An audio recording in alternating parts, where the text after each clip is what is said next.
The Final Four at the Olympics has been set after some exciting quarterfinal games. We'll talk about that and look ahead to the semis next on today's Locked On NHL Olympic Squad Show.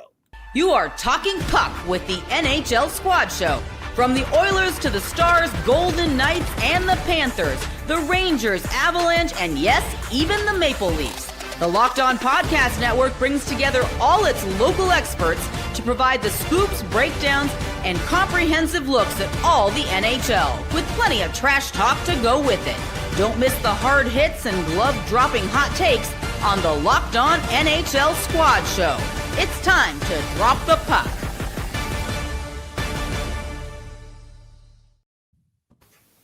Welcome, everybody, to this Wednesday edition of the Locked On NHL Olympic Squad Show. I'm Gil Martin from Locked On Islanders. I'm here with David Morassutti of Locked On Leafs and Zach Berman of Locked On Devils. We are part of the Locked On Podcast Network, your team every day. And I want to thank everyone for making the Locked On NHL Squad Show your first listen every day. Don't forget to subscribe to Locked On NHL on YouTube or wherever you listen to podcasts, so you never miss an episode. And thanks for helping to make Locked On the @1 sports podcast network. I'm here again with David Morassutti of Locked On Leafs, Zach Berman of, Locked On Devils. And guys, 3 overtime games in this quarterfinal round. Your initial thoughts? If anybody ever tries to suggest that NHLers should not be in the Olympics, they should just not be allowed to have opinions in hockey. This is everything we wanted, right? Absolutely. 12 hours of just crazy, intense games, 3 great finishes. And yeah, I've watched the Olympics hockey without the NHL players. The quality has just nowhere close. Absolutely nowhere close. And look, there's a big reason why, the IIHF and the IOC, compromise with whatever the NHL was looking for in their demands for this. It's because this is the best players. These are like the whole point of the Olympics is to have best on best. And frankly, the men's hockey tournament has never had that feeling about it since 2014. It just has not had that feeling. And this year you're seeing exactly why that is. Yeah, there's no doubt that the quality of play is higher. And if the Olympics is supposed to be best on best, this is what you want to see. Now, the flip side of that is injuries. And we did have another injury take place today. But I guess if you want to have best on best, that's something you got to live with. It's unfortunate. It's a contact sport. It could happen to anybody, right? Exactly, right? Like, here's the thing. I understand that, you lose your players in a non-NHL event and all those things. But some of these players came to the Olympics hurt. Some of these players, some of these teams lost players even going, from their NHL. So it's just from the NHL side of it, things too, right? So you can't have it both ways. You can't say, all right, you can't mitigate the this sort of thing. Because if you try to tell players, you got to take it easy so you don't get hurt. I'm sorry. You try telling players that they can't be playing at their best for their country. It's not a recipe for success for a tournament like this. So you just have to. It's something you have to live with. Players get hurt in the off season. For things like that are beyond the team's control. So I think that you have to kind of take everything with the caution that these sort of things are going to happen. And look, there are some players getting hurt right now. It's unfortunate, but if you ask any of the players whether they regret coming to these Olympics, I doubt any player is showing any regret for coming to this tournament. Yeah, I would have to agree with that. How about Canada's win earlier today? In overtime, a late goal by Czechia, Andre Palat, tying it up, someone who both Zach and I are quite familiar with. But I gave him the lead. Yeah, gave him the lead. And I think I give a lot of credit to both teams. I mean, Canada for eventually winning the game, and Czechia for giving them such a hard battle to the finish. Never in doubt, right, gentlemen? Never in doubt. I had something planned if Canada was going to lose this game. I'm afraid to ask. Instead, I must just raise my maple syrup and say, "Oh God, I'm going to regret this."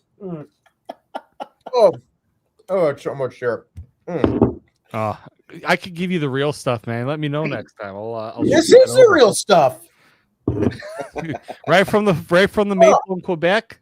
That's where the good stuff comes from. Look, never in doubt, right? But didn't I say a few days ago on the squad show who could potentially steal a game and send this whole tournament to chaos? I said Lucas Dostal. Man, he was pretty close to doing that. Yeah. Here's the thing.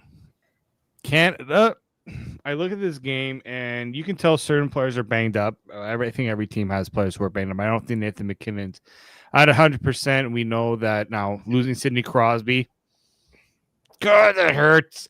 But the big one here for me too is, and I'm sure we were going to get to this, Gil, but when you have to play against not only the team, but the refs too, yeah. I'm going there right now, gentlemen, because first off, the penalty that Pasternak scored the goal on, I thought that was a chintzy call. Then the refs decide, you know what, we're just going to close our eyes and not count how many players are on the ice. That was ridiculous. When Czechia not only scored the goal, like they scored the go-ahead goal, there were 8 players on the ice at one point in that sequence because players came on, players were coming off. There were 6 players in the celebration. There's a photo of it clear as day. And I'm just like, how does the linesman not go 1, 2, and then I know that the coach for Czechia came out and says, well, it's hard to win when you're playing against 6. And I'm like, you mean it's easier to try to steal a game when you're playing with 6? Because that's what your team tried to do. Is now a good time to mention that everyone's least favorite NHL official, Chris Rooney, was the head official in this game? Maybe, maybe not. It's just, like, we all know that IIHF and the Olympic officials have always been a sore spot. One of the few things that in this tournament people have always had an issue with. And it hasn't really been a problem up until this game. Like, let's be honest. And I remember the Czech coach was like, well, they're trying a mix of the NHL, IIHF officials, and we're not seeing I've watched NHL games and things that are called there are not being called here. And I'm just like it really wasn't a problem until this game. It just kind of feels like that. But thankfully, at the end of the day, the hockey gods reward the team that deserves it the most, especially when this beauty right over here, Mitch Marner, who I don't think I've ever said a bad thing about ever on the Locked On Leafs show. Not ever. Like, it's not like this jersey has been banished to the side since July, because he came and he proved maybe he is good in clutch situations. Can we talk about the Maple Leafs Twitter account tweeting the Canadian flag and then the magic wand? You know, I'm sure there's some old school Leafs fans who are absolutely triggered by that, but I loved it. I love the fact that you know what, he was a Leaf for all this time, and I think one thing that people need to remember here: the Leafs didn't push Mitch Marner out. They offered Mitch Marner a contract. Mitch Marner and he actually technically signed the contract with the Leafs, but then asked for the trade. We'll get away from the semantics on that, but like at the end of the day, he was still a Leaf for a good majority, like for the majority of his career. And so I did like that they did that. It's a nice touch. I'm sure he will appreciate that. The replies to that tweet, let's just say, were quite hilarious. Colorful.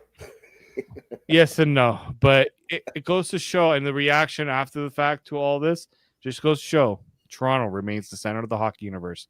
no matter which way, shape, or form. Still happens.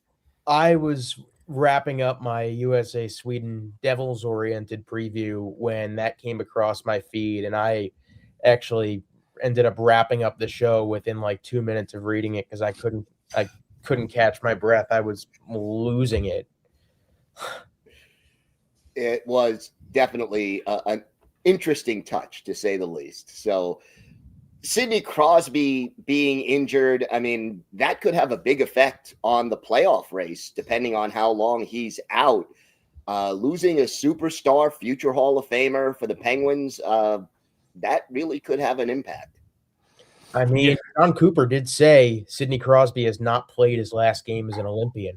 What does that mean? Hopefully, it means he's not too seriously hurt. Yeah, I know that he's supposed to go and get imaging done, which isn't a good sign when, once you hear imaging. Now, if this is just a precautionary to make sure everything's okay, but I think we can all agree Radko Gudas is now public enemy number one everywhere. That wasn't a dirty hit, and I say it wasn't dirty, but leave Sid alone. I'm sure Locked On Penguins will feel that way too. Yeah, I'm sure they will. Doesn't play Pittsburgh again this year. I double checked. No, they don't. But it would have definitely been interesting if they did. For sure. All right, we're going to talk a little bit more about Team USA's win. Plus, we're going to look ahead to the semifinal round. We'll have all of that and more coming up on the Locked On NHL Olympic Squad Show.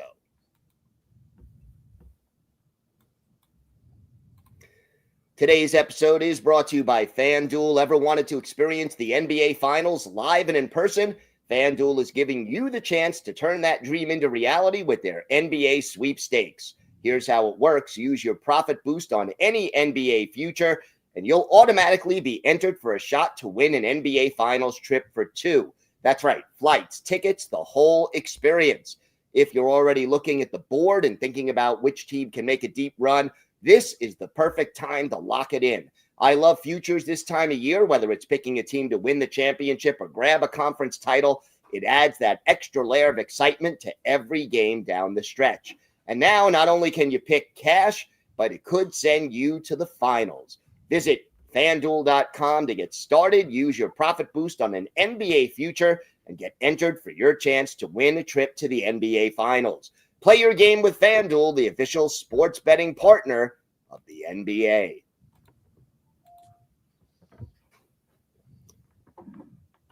Overtime for Canada, overtime for Team USA. A very entertaining game, low-scoring game, but very entertaining. And the United States advances to the semis with a hard-fought 2-1 win over Sweden. Guys, your first impression about this game? The first time that Team USA has beaten Sweden in either Olympic competition or Four Nations competition since 1960. And it did not come easy. Yeah, I mean, look, you give both teams credit. They played, it was a very tight game. It was, I know, not a lot of scoring, but there were chances.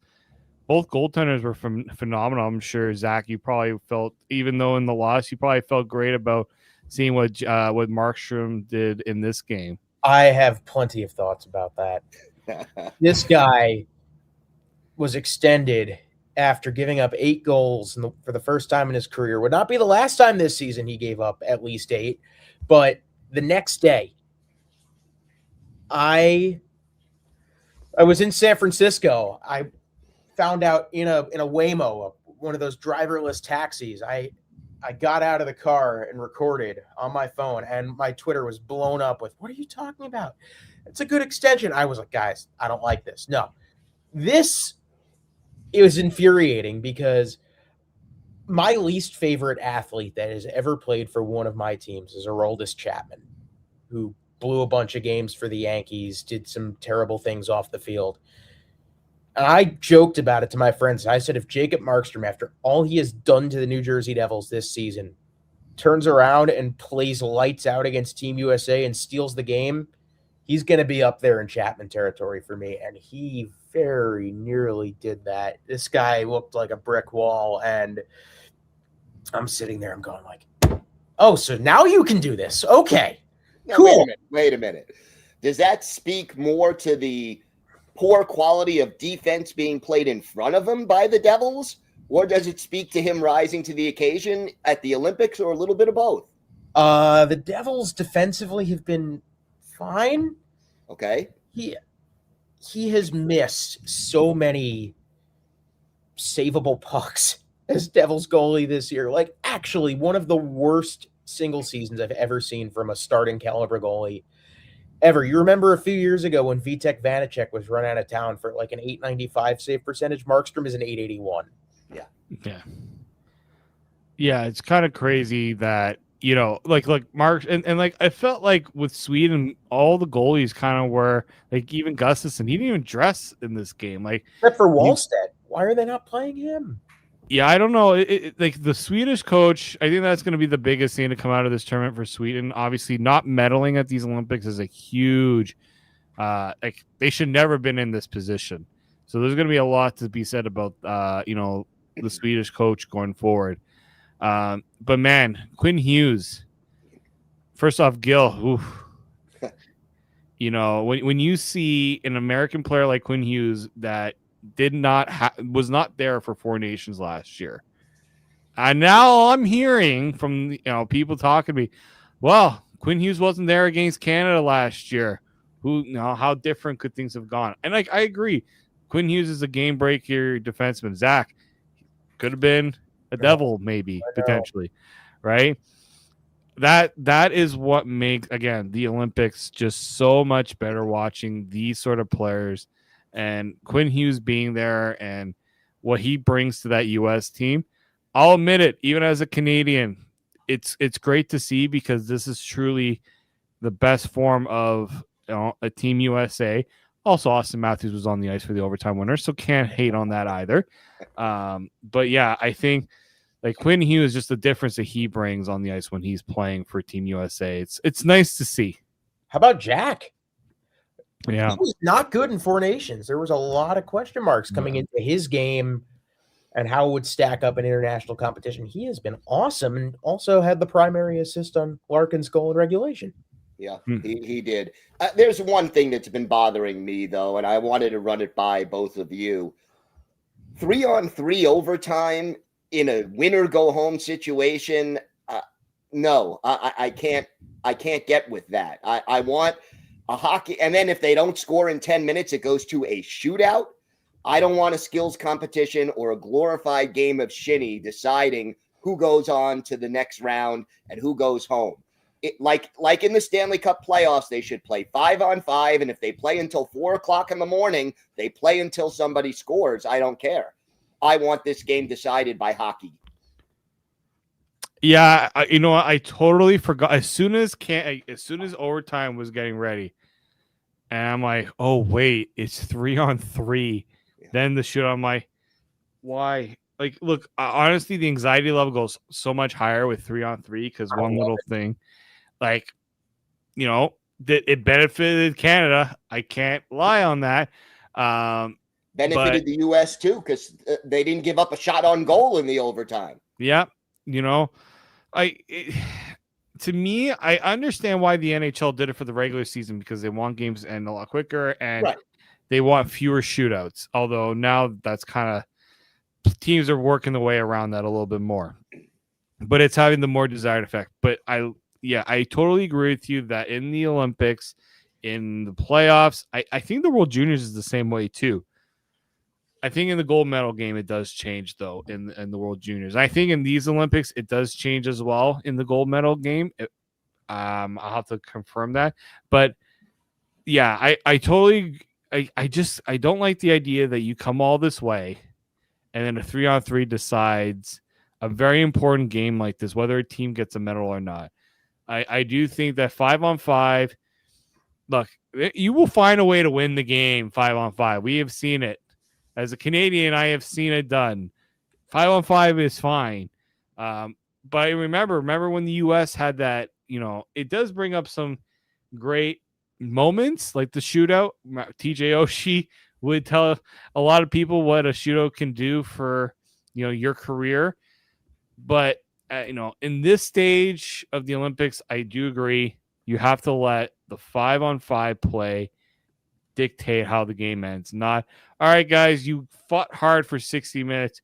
For the next 10 minutes, we're just going to shrink everything down and let only three on each side go up and determine how the game ends. I do agree with that. I'm not going to lie. I love the 3-on-3 in this spot. I thought it was exemplary. It did help. And I mean, imagine, because there's 3 straight games that went to overtime. It was already a lot of hockey being played. I can understand if those games went longer, but I think if you ask the players, I think every player would tell you, let's do it 5-on-5, because you don't want the 3-on-3. But the thing is, majority of these players now, it's become almost widely accepted to do 3-on-3. But there's a reason why the NHL doesn't allow it in the playoffs. It was never meant to be something in the playoffs. They want there's something about these 5-on-5 games going to second, third overtimes. If you were ever watching the bubble, sometimes a fourth, going a lot further than that. Like, there is something to be said about, you're just going to let these teams battle it out until somebody plays hero. And look, in overtime, in the 3-on-3, I don't think it diminishes what a Quinn Hugh does, what a Mitch Marner does, right? But I do think, if you're a team that's on the losing end, you're probably wondering how different it would have been at 5-on-5. I won't deny it's exciting. I mean, 3-on-3 is very exciting to watch, and it does end sooner.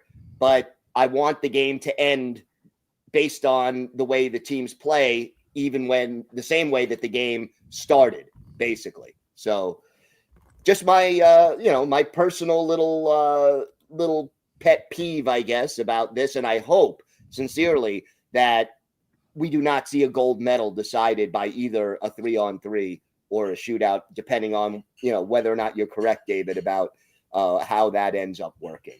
Anyway, we now have the matchup set for the semifinals. We're going to talk about that coming up next on the Locked On NHL Squad Show.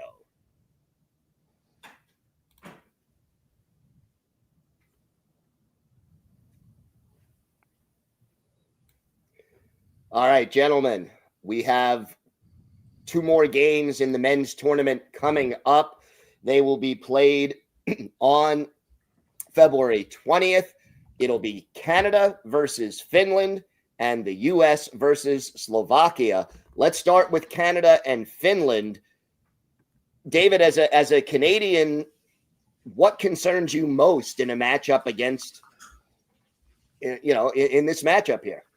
Yeah, I mean, look, Finland's got good players. I was on a squad show saying that this is a team that has star caliber players that can come in and make life very difficult. And look at who got the overtime winner for Finland, Arturi Lehkonen, who, not seen as a star player, but in these moments, he's, remember in Colorado when in that Stanley Cup run, how big of a role he played in that. So Finland's got guys that you have to be, you have to account for. And look, Czechia gave Canada a good run for the money, and I think Finland can do the same thing. It's a matchup that I know that Canada's usually done pretty good against them. They did at Four Nations. I just think that when you look at how Finland's talent, stacks up against Canada, it's not as big as a gap as maybe some people think. I think there's some players who can play a certain way. Now that I think Czechia kind of gave teams a bit more of a blueprint of how to play against Canada, right? When Connor McDavid's out there, get 2 or 3 guys on him every time the puck goes near him, right? Clog the neutral zone. Don't give a lot of room. And so I do think that that's going to be a tough game. Like I don't I don't think like I was very confident what Canada can do against Czechia. I didn't think that game was going to be that close.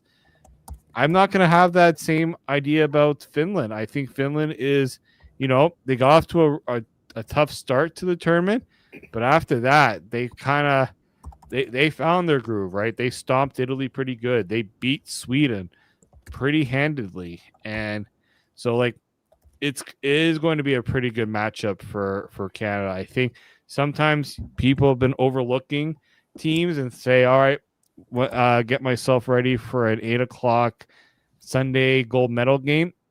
I think now you have to have a lot more respect for your opponent. I don't think Canada's disrespecting opponents, but I think us now, myself as a Canadian hockey fan, you can't go into this game thinking Canada's going to come in and walk away with an easy win. Finland just has, I think, outside of Canada and the US, the most balanced roster. You have NHL caliber depth on all 4 lines. You have your star power, your Mikko Rantanens, your Sebastian Ahos, Miro Heiskanen. You have those really solid middle 6 role players, your Rupe Hintz types, Etulo Starine and Anton Lundell, Tolvanen, Eric Halla's having a nice bounce back year. I really like this lineup, and Saros is a good enough goalie once again where if he's on, despite the season he's having, just like Markstrom, he can make you sweat. No question about that. I think Canada wins. This feels like 3-2 late regulation. Let's avoid overtime, all right? No, not go to overtime. I think for my blood pressure sake, let's not have another overtime. 3-2 late in regulation. Canada. David, what's your prediction? Yeah, I think something similar to Zach, maybe a 4-3, 4-2 type of game. Canada, I think there were some, the Crosby thing, I think threw some players off, and it threw a lot of things off for this team, but I think you saw the looks on all their faces after that Czechia game. It was like, okay, breathe. The scare is over. Back now, kind of back to it. And so I do think that Canada should feel good about their chances again because they still have the quality. But I think it's going to be a lot closer than and I think it's going to be another close matchup. Finland will know how to attack Canada now. Yeah, we shall see how it all plays out. How about Team USA? They have a challenge as well in the semifinal round as they go up against the Slovaks. Who do you think has an easier opponent in this case, the US or Canada? I think the US has the easier opponent, but at the same time, the Slovaks have just been the darling of the tournament, right? The underdog. Who expected them to get the bye? Who expected Dalibor Dvorsky and Simone Nemec and Juraj Slafkovsky to be like the faces of this Olympic tournament? I think the U.S. is going to be tested here. I mean, they are very obviously the better team on paper. And ultimately, I do worry that the depth just isn't going to be enough for Team Slovakia to overcome. But look, if you can beat Finland, you can play with anybody. And Slovakia has done that. It's going to be a challenge, to say the least, because Team USA is very obviously at this point the second best team left in the tournament. I think the U.S. haven't hit their stride yet, and I think that if they now obviously this was like if for them to go and beat Sweden like they did, I think that's a good statement win for them. But I do think that like Slovakia, eventually the magic runs out on a team like this. Like as good as of a story it's been, I think they've been playing a little above their head in a way. And I look. People are going to come at me if Slovakia finds a way to beat the U.S. That's fine. I just think that it hasn't been as tough as a road for them. Like, yes, they came away and they beat Finland, in that opener. Pretty good. But, things had to kind of go their way for them to even get into the position, right? They had the goal differential. Even though they lost to Sweden, the goal differential helped them get to, what would be an easier opponent to get into the semis, right? So, in a tournament like this, I just think with the way the U.S. defense is, the way they defend, the way that they can throw so many different looks at teams, they don't have to worry too much other outside of that top players, right? Of the Slavkovskis, the Dvorskys, things like that's where I think the U.S. has that advantage.